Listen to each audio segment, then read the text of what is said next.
ഇന്നത്തെ ഡ്യൂട്ടിയൊക്കെ കഴിഞ്ഞ് വന്ന് ഒരു ചായയൊക്കെ ഉണ്ടാക്കി കുറച്ച് നേരം ടി വി കണ്ടിരുന്ന സമയം നോക്കിയപ്പോഴാണ് സമയം 7 മണിയായി. ഇനിയിപ്പോൾ വൈകിട്ടത്തേക്ക് എന്തെങ്കിലും ഉണ്ടാക്കണം.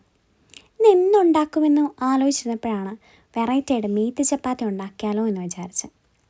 അപ്പോൾ ഞാനിവിടെ ഒരു പാത്രത്തിൽ ഒരു 5 ചപ്പാത്തിക്ക് വേണ്ടുന്ന ഗോതമ്പ് മാവ് എടുത്തിട്ടുണ്ട്. ഒരു 5 സ്പൂൺ എടുത്തിട്ടുണ്ട്.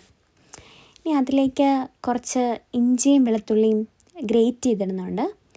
അപ്പം ഈ ഗ്രേറ്റ് ഇടുന്നതിന് പകരമായിട്ട് നമുക്ക് ഇഞ്ചി വെളുത്തുള്ളി പേസ്റ്റ് ആണെങ്കിലും മതി. ഇപ്പം എൻ്റെ കയ്യിൽ അതില്ലാത്തതുകൊണ്ടാണ് ഞാനത് ഗ്രേറ്റ് ചെയ്തിടുന്നത്. പിന്നെ നമുക്ക് കുറച്ച് മഞ്ഞൾപ്പൊടി, കുറച്ച് മുളക് പൊടി, പിന്നെ ആവശ്യത്തിന് ഉപ്പ്. അടുത്തതായിട്ട് നമുക്ക് വേണ്ടിയത് ചെറിയ ജീരകമാണ്. അത് നമുക്ക് ചെറുതായിട്ടൊന്ന് ഇടിച്ച് ഒന്ന് ക്രഷ് ചെയ്തിട്ട് ഇതിലേക്ക് ചേർക്കാം. പിന്നെ ഇതിൻ്റെ കൂടെ നമുക്ക് അയമോദകം വേണമെങ്കിൽ ചേർക്കാം. എൻ്റെ കയ്യിൽ അയമോദകം ഇല്ലാത്തതുകൊണ്ട് ഞാൻ ചേർക്കുന്നില്ല. അപ്പോൾ നിങ്ങളുടെ കയ്യിൽ അയമോദകം ഉണ്ടെങ്കിൽ അതും കൂടെ ചേർത്താൽ നല്ലൊരു ഫ്ലേവർ കിട്ടും. അപ്പോൾ ഇത് നന്നായിട്ടൊന്ന് എല്ലാം കൂടെ ഒന്ന് മിക്സ് ചെയ്യുന്ന രീതിയിൽ ഒന്ന് മിക്സ് ചെയ്യാം. അപ്പോൾ നമുക്ക് കുറച്ച് വെള്ളം, ഇപ്പോൾ വളരെ കുറച്ച് വെള്ളം ചേർത്താൽ മതി. നമ്മൾ ഇട്ടിരിക്കുന്ന പൊടികളൊക്കെ ഈ മാവിലേക്കൊന്ന് മിക്സ് ആവാൻ വേണ്ടി കുറച്ച് വെള്ളം ചേർക്കാം. ഇനി നമുക്കൊരു 2 സ്പൂൺ അധികം പുളിയില്ലാത്ത തൈര്. അധികം പുളിയുള്ള തൈരാണെങ്കിൽ കുറച്ച് മാത്രം ചേർത്താൽ മതി. ഇപ്പം എൻ്റെ കയ്യിലിരിക്കുന്നത് അധികം പുളിയില്ലാത്ത കട്ടത്തൈരാണ്, അതുകൊണ്ടാണ് ഞാൻ 2 സ്പൂൺ ചേർത്തത്. ഇനി നമുക്കിതിൻ്റെ മെയിൻ ഇൻഗ്രീഡിയൻറ്റ് ചേർക്കാം, മേത്തി ലീവ്സ്.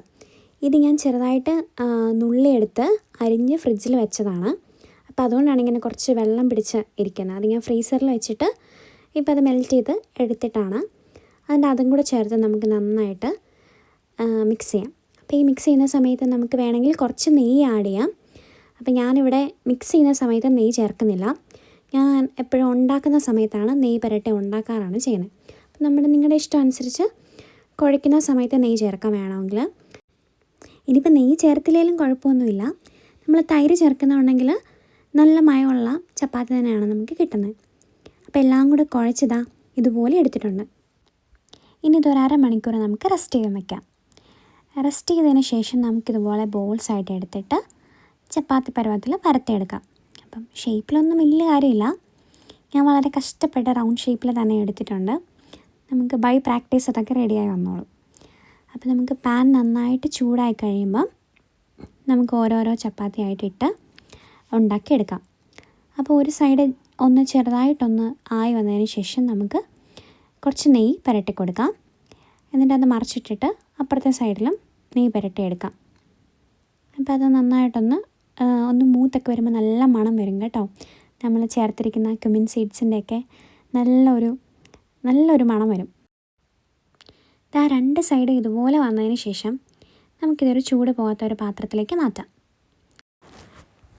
ഞാനിത് മഷ്റൂം റോസ്റ്റായിട്ടാണ് സെർവ് ചെയ്യുന്നത്. സത്യത്തിൽ ഇത് കഴിക്കാൻ പ്രത്യേകിച്ചൊരു കറിയുടെ ആവശ്യം വേണ്ട.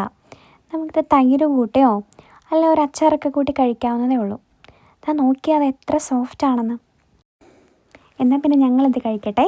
ബായ്.